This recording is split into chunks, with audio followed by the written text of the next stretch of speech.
என் இனிய அன்பு உள்ளங்களே, உங்கள் அனைவருக்கும் என் அன்பான வணக்கம். உருகி உருகி உன்னில் கரைந்தேன் நாவல் பகுதி 15. வாங்க தொடர்ந்து கதையை கேட்கலாம். அனஸ்வர் வீட்டை இட்டு இருந்தான்.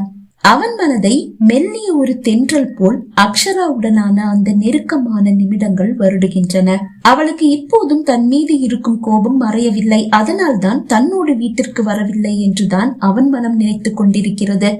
அவள் வந்ததும் தன் காதலை, பாசத்தை எல்லாம் மொத்தமாக அவள் மீது பொழிந்து அவளை திக்கு முக்காட வைத்து அவள் மனதின் காயங்களையும் பாரங்களையும் வேரோடு பறித்து எரிந்து விட வேண்டும். இப்படியெல்லாம் நினைத்து கொண்டே அவள் வரவுக்காக காத்திருந்தான்.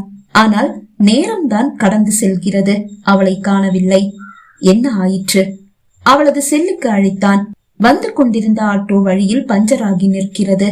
அனஸ்வரின் வீட்டில் ஒன்றுக்கு மேற்பட்ட கார் இருந்தாலும் கார் ஓட்ட தெரியாததால் டிரைவரை அழைத்துக் கொண்டு வெளியே செல்ல மனமில்லாமல் இப்படி ஆட்டோவில் பயணிப்பதுதான் அகல்யா வழக்கம். தான் எங்கு செல்கிறோம் என்று வீட்டார் அறியக்கூடாது என்று அவளுக்கு ஒரு எண்ணம். அழைப்பை ஏற்றவள், சொல்லுங்க அனஸ்வர், உற்சாகத்தோடு கூற அந்த குரலும் உற்சாகமும் அவனை சந்தேகம் கொள்ள வைத்தது. என்னதான் உற்சாகமும் ஆனந்தமும் மனதிற்குள் இருந்தாலும் அக்ஷரா அதை இந்த அளவு அப்பட்டமாக ஒருபோதும் வெளிக்காட்டி கொண்டதில்லை. ஆனால் இந்த குரல் இருவரும் வேறோ என்ற சந்தேகத்தை அவனுள் விதைத்தது. டேய் முட்டாள், நீயே அவ மேல இருக்கிற ஆசைய அப்பட்டமா பொது இடம்னு கூட பாக்காம லிப்ட்லயும் கார் பார்க்கிங்லயும் காட்டி அவளுடைய உணர்ச்சிகளை தூண்டிவிட்டு அவளையே அத்துமீற வச்சிட்ட. தன் உதட்டை தொட்டு பார்த்து ரசித்தவன் சிரித்தான். சரிதானே? அப்படி இருக்க அவள் ஏன் அவள் மகிழ்ச்சியை இப்படி பகிரங்கமாக வெளிப்படுத்த கூடாது? இதற்கிடையில், ஹலோ அனஸ்வர், என்னாச்சு? ஏன் எதுவும் பேச மாட்டேங்கிறீங்க? அனஸ்வர், நான் சொல்றது கேக்குதா என்று அகல்யா பல முறை கேட்டு விட்டாள். சிரித்து கொண்டவன், கேக்குதா அக்ஷரா? என்னாச்சு? ஏன் இவ்வளவு லேட்டு? என்ன காக்க வைக்காதன்னு சொல்லிட்டு தானே வந்தேன். என்ன ரொம்ப காக்க வைக்கிற? இல்ல அனஸ்வர், நான் வந்துட்டே இருக்கேன். வழியில ஆட்டோ பஞ்சர், வந்துடுறேன். லேட் ஆகுமா? ஒரு 10-15 நிமிஷம். அவர் டயரை மாத்திட்டு இருக்காரு. தனியா மாத்திட்டு இருக்காரா? அதுதான் லேட் ஆகுது. நான் வரவா? இல்ல நீங்க வர்றதுக்குள்ள இங்க ஆட்டோ ரெடி ஆயிடும். நானே வந்துடுறேன். அப்ப சரி, சீக்கிரமா வந்துடு. ரொம்ப காக்க வைக்காத. ஓகே, வந்துடுறேன். அவன் அழைப்பை துண்டிக்க அவனது வார்த்தையில் ஒலித்த பாசம், காதல், அதையும் தாண்டி பிரதிபலித்த ஆசையின் உச்சம் அனைத்தும் அவளை வியக்க வைத்தது. அனஸ்வருக்கு இப்படி ஒரு முகம் கூட இருக்கிறதா என்ன? அவளுக்கு வியப்புக்கு மேல் வியப்பு. விரைந்து வீட்டிற்கு வந்துவிட வேண்டும் என்று அவள் மனம் இப்போது துடிக்கிறது. யோசித்தவள், அண்ணே, லேட் ஆகும் போல இருக்கே, நான் வேற ஆட்டோ பாத்துக்கிறேன், எவ்வளவாச்சு என்று கேட்டாள். அவரும் கூலியை கூற அதை கொடுத்து விட்டு எதிரே வந்த ஆட்டோவிற்கு கை காண்பித்து ஏறிக்கொண்டாள் அகல்யா. இதே நேரம் அகல்யா வர தாமதமாகும் என்று கூறியதால் ஒன்னா குளிக்கலான்னு தான் இத்தனை நேரம் வெயிட் பண்ணிட்டு இருந்தேன். ஆனா அது இன்னைக்கு நடக்காது போல இருக்கே. சரி, பரவாயில்ல, இன்னைக்கு தனியா குளிக்கிறேன். உடை டவலோடு குளியலறைக்கு சென்றான் அனஸ்வர். குளிக்கும் போது நீர் பட்டு முதுகில் ஒரு எரிச்சல். அக்ஷராவின் நகம் பதிந்த இடம் அது என்று அவனுக்கு புரிய அந்த வலியை கூட அவன் ரசித்தான். குளித்து விட்டு அவன் வெளியே வர அறைக்குள் நின்று உடை மாற்ற தயாராகும் அகல்யாவை கண்டு இவ்வளவு சீக்கிரம் வந்துட்டாளா யோசித்தவன் சத்தம் இல்லாமல் அவள் பின்னால் வந்து அவளை அப்படியே இறுக்கமாக கட்டி கொண்டான். இப்படி ஒரு முரட்டுத்தனமான அணைப்பை எதிர்பாராத அகல்யா திக்கு முக்காடி போனாள். நீயே அக்ஷரா தேவையில்லாம கஷ்டப்படுற, நானே கழட்டி விடுறேனே. அவள் செவியில் இதழ் பதித்து கூறியவன் அவளை அப்படியே படுக்கையில் சாய்த்து அவள் பின் கழுத்தில் அழுத்தி முத்தமிட்டான். அவள் சிலிர்த்து கொண்டதை கண்டு அவளை அப்படியே புரட்டி போட்டு அவள் இதழை நெருங்கியவன் அதே வேகத்தில் துள்ளி எழுந்து 2 அடி பின்னால் நகர்ந்தான். இது அக்ஷரா இல்லை. அவன் மனம் உறக்க கூறியது. அவளது ஒப்பனை, உதட்டு சாயம் மட்டுமல்ல, அவன் புசித்ததால் சிவந்து போன அவளது கோவைப்பழ இதழ்கள் எங்கே? அந்த இதழின் ஓரம் சுண்டி நின்ற இரத்த சிவப்பு அது எங்கே? விழி மூடி கிடந்த அகல்யா மெல்ல விழிகளை திறந்து பார்த்தாள். திகைத்து போய் தன்னை சந்தேக பார்வை வீசி பார்க்கும் அனஸ்வரை கண்டவள், என்னாச்சு அனஸ்வர் என்று கேட்டாள். இல்ல, தலைவலிக்குது. தலைவலி தானே, அதை நான் போக்குறேன் என்றவள் கை நீட்டி அவன் கையை பிடித்து இழுக்க வெடக்கென்று கையை இழுத்து கொண்டவன், வேண்டா அக்ஷரா, எனக்கு ஒரு அவசர வேலை இருக்கு, அதை நான் மறந்துட்டேன். நான் வெளியே போயிட்டு வந்துடுறேன். கார் கீயை எடுத்துக்கொண்டு வேகமாக அறையிலிருந்து வெளியே வந்தவன் காரை எடுத்துக்கொண்டு மருத்துவமனைக்கு விரைந்தான். இதே நேரம் வெளியே சென்று திரும்பிய சித்தப்பா, தாமரை, முகம் பார்க்க கண்ணாடி வேணும்னு சொன்னல, இதோ கண்ணாடி என்று கூறி அதை அக்ஷராவிடம் கொடுத்து, இதை எங்கேயாவது மாட்ட முடியுமான்னு பாருமா என்றார். அதை வாங்கி பிரித்தவள் தன் முகத்தை கண்ணாடியில் கண்டு லேசாக அதிர்ந்தாள்.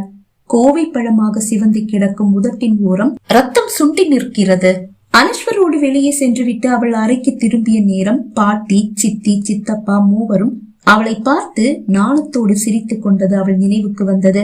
அது மட்டுமா, அக்ஷரா, நான் வேணும்னு அகல்யா கிட்ட பேசுவாமா? அவளை திரும்பி வர சொல்லிடுறேன். அனஸ்வரால அவளை ஏத்துக்க முடியலன்னு தோணுது.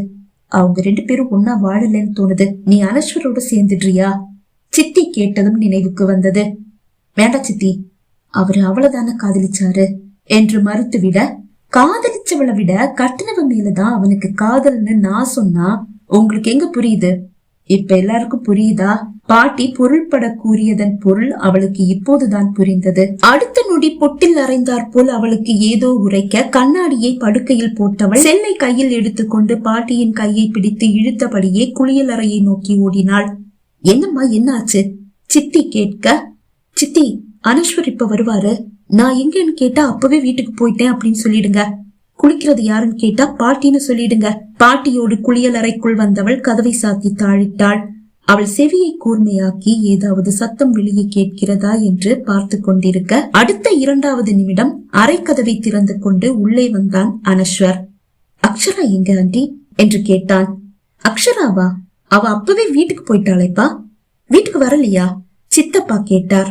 நான் அத கேக்கல. இங்க எத்தனை அக்ஷரா இருக்காங்க? எனக்கு தெரிஞ்சாகணும். ஏதோ பிதற்றுகிறோம் என்று அறிந்தே அவன் அப்படி கேட்டான். என்னப்பா இப்படி கேக்குற? அதிர்ச்சியோடு சித்தி, சித்தப்பா இருவரும் ஒருவரை ஒருவர் பார்த்து கொண்டனர். நெற்றியை பிடித்து அழுத்தி வருடியவன், சாரி, நான் ஏதோ வாய்த்தவரே. ஆமா, குளிக்கிறது யாரு? பாட்டி, சித்தி தான் கூறினார். பாட்டியா? சரி, பாட்டி வரட்டும், அவங்கள பாத்துட்டு போறேன். அதை கேட்டு அக்ஷரா ஐயோ என்றாள். ஆனால் பாட்டி, மாட்டினியா என்று கேட்டு சிரித்தார். கிழவி, உனக்கு குசும்பு ரொம்ப ஜாஸ்தி. உன்னை என்ன பண்றேன்னு பாரு. அவரது சேலையை பிடித்து அவள் உருவ ஆரம்பித்தாள். ஏய், என்னடி பண்ற? குளிச்சுட்டு இந்த சேலையவா கட்டிப்பீங்க? நான் சொல்ற மாதிரி நடிக்கல கிழவி, உன்னை அப்படியே போட்டு தள்ளிட்டு போயிட்டே இருப்பேன். ஏய், என்னடி திடீர்னு கொலகாரி மாதிரி மிரட்டுற? ஆமா, அப்படிதான் மிரட்டுவேன். நான் என்ன சொல்றேனோ அப்படியே நடிச்சு அனஸ்வரை இங்கிருந்து அனுப்புறீங்க என்று கூறியவள் பாட்டி என்ன செய்ய வேண்டும் என்று கூறிவிட்டு பாட்டியின் சேலையை குளியல் அறையின் மூலையில் போட்டுவிட்டு அதற்குள் தன்னை புதைத்துக் கொண்டாள். பாட்டியும் சிறிது நேரத்தில் குளியலறை கதவை திறந்து கையை மட்டும் வெளியே நீட்டி, தாமரை, நான் சேலையை எடுத்துட்டு வர மறந்துட்டேமா, என் சேலையை எடுத்துக்கொடு என்றார். சித்தி சித்தப்பாவை பார்க்க சித்தப்பா பாட்டியின் பேகை திறந்து சேலை ஒன்றை எடுத்து பாட்டியின் கையில் வைத்தார். பாட்டியும் சேலையை கட்டிக்கொண்டு வெளியே வந்து விட்டார். குளியலறை கதவை மல்லாக்க திறந்து போட்டு விட்டுதான் அவர் படுக்கையில் வந்து அமர்ந்தார். அனஸ்வரை கண்டு வியப்பது போல் வியந்தவர், என்னப்பா இந்த நேரத்துல என்று கேட்டார். அவன் விழிகள் திறந்திருக்கும் குளியலறையை மொத்தமாக மேய்ந்து கொண்டிருந்தது. பாட்டியின் சேலை மட்டும்தான் குளியலறை மூலையில் கிடக்கிறது. வேறு ஒருவரும் குளியலறையில் இல்லை. இல்ல பாட்டி, ஒரு வேலையா வெளியே வந்தேன். அப்படியே அக்ஷராவையும் கூட கூட்டிட்டு போலான்னு வந்தேன். அவ கிளம்பிட்டதா சொன்னாங்க. சரி, நான் கிளம்புறேன். அவன் விடை பெற பாட்டி எழுந்து வந்து அரை கதவை சாத்தி தாழிட்டார்.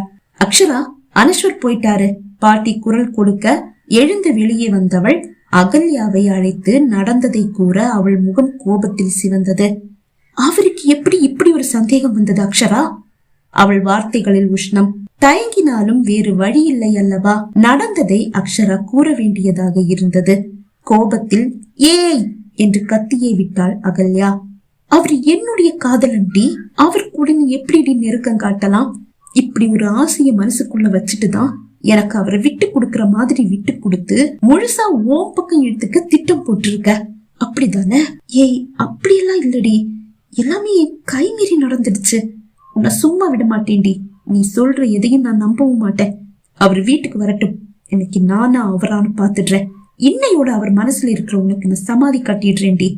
கோபமாக அழைப்பை துண்டித்தவள் அவசர அவசரமாக தன் உதட்டு சாயத்தை எல்லாம் அழித்துவிட்டு உதட்டை தானாக அழுத்தி கடித்து சிவக்க வைத்து உதட்டின் ஓரம் நன்றாக பற்களால் கடித்து ரத்தத்தையும் உறைய வைத்தாள். கண்ணாடி முன் வந்து நின்றவள் உதட்டின் சிவப்பு, ரத்தம் உறைந்து கிடப்பது எல்லாம் சரியாக இருக்கிறதா என்று பார்த்தாள். டேய் அனஸ்வர், இத்தனை நாள் உன்னுடைய பணத்துக்காக மட்டும்தான் உன்கிட்ட ஒட்டி கிடந்தேன். ஆனா இன்னைக்கு நீ காட்டின ஆவேசத்தை பார்த்த பிறகு உன்னை யாருக்காகவும் எதுக்காகவும் விட்டு கொடுக்க கூடாதுன்னு முடிவே பண்ணிட்டேன். நீ காதலிச்சது என்னதானே? அப்போ உன்னுடைய பணம், காதல், பாசம், ஆசை, ஆவேசம் எல்லாம் எனக்கு தான் சொந்தம். எனக்கு மட்டும்தான் சொந்தம். அதை எந்த அக்ஷராவுக்கும் விட்டு கொடுக்க என்னால முடியாது. எனக்கு காதல் போதையை காட்டிட்டு நீ தள்ளி போனா என்னால எப்படிடா சும்மா இருக்க முடியும்? என்னால எப்படி உன்னை விட முடியும்? நீ எனக்கு வேணும், வேற எவளுக்கும் நீ சொந்தம் இல்ல. அகல்யா கண்ணாடி முன் நின்று தன் உதட்டை மெல்ல வருடியபடியே இருந்தாள். அனஸ்வர் விரக்தியோடும் ஏமாற்றத்தோடும் அறைக்குள் வர கண்ணாடி முன் நின்று தன் உதட்டை வருடும் அகல்யாவை கண்டு ஒரு கணம் திகைத்து நின்றான். கண்ணாடியில் அனஸ்வர் தெரிய திரும்பி அவனை பார்த்தவள் அவனை நோக்கி அடியெடுத்தாள். அவன் அருகில், மிகவும் அருகில் நெருக்கமாக வந்தவள், என்னை தவிக்க விட்டுட்டு எங்க போயிட்டீங்க அனஸ்வர்? லிப்ட்ல மட்டும்தான் உங்களுக்கு ஆவேசம் வருமா? பெட்ரூம்ல வராதா என்று கேட்டாள்.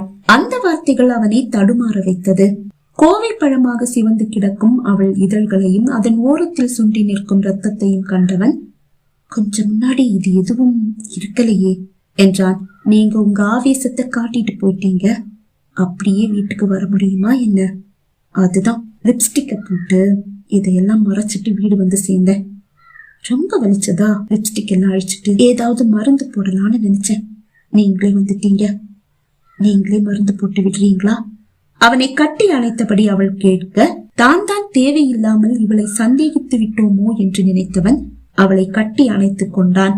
ஆனால் அகல்யாவிடம் இருந்து வந்த வாசனை இவள் அவள் இல்லை என்று அவனுக்கு இன்னும் உறக்க கூறியது. மெதுவாக அவளை விடுவித்தவன், சாரி அக்ஷரா, எனக்கு தலை பயங்கரமா வலிக்குது. நான் கொஞ்ச நேரம் படுத்து எந்திரிக்கிறேன். என்னாச்சு? ஏதும் டென்ஷனா? இல்ல, டென்ஷன் எதுவும் இல்ல. அம்மா இப்பதான் போன் பண்ணாங்க, நீ வீட்டுக்கு போகாம வேற எங்க போன? அனஸ்வர் உன்னை தேடி இங்க வந்திருந்தாரு அப்படின்னு சொன்னாங்க. அவள் முகத்தை ஏறிட்டு பாராமல் படுக்கையை நோக்கி நகர்ந்தான் அனஸ்வர். என்ன தேடி ஏன் ஹாஸ்பிட்டல் போனீங்க அனஸ்வர்? அவன் பதில் ஒன்றும் சொல்லவில்லை. அமைதியாக படுக்கையில் வந்து சாய்ந்தான். ஹாஸ்பிட்டல் ஏதாவது போகணுமா அனஸ்வர்? இல்ல வேண்டாம், தூங்கி எழுந்தா எல்லாம் சரியாயிடும். அதற்கு மேல் அவளிடம் பேச விரும்பாதவன் விழிகளை மூடிக்கொண்டான். பகுதி 15 நிறைவடைந்தது. பகுதி 16 உங்களை சந்திக்கும் வரை விடைபெறுகிறேன். நன்றி, வணக்கம்.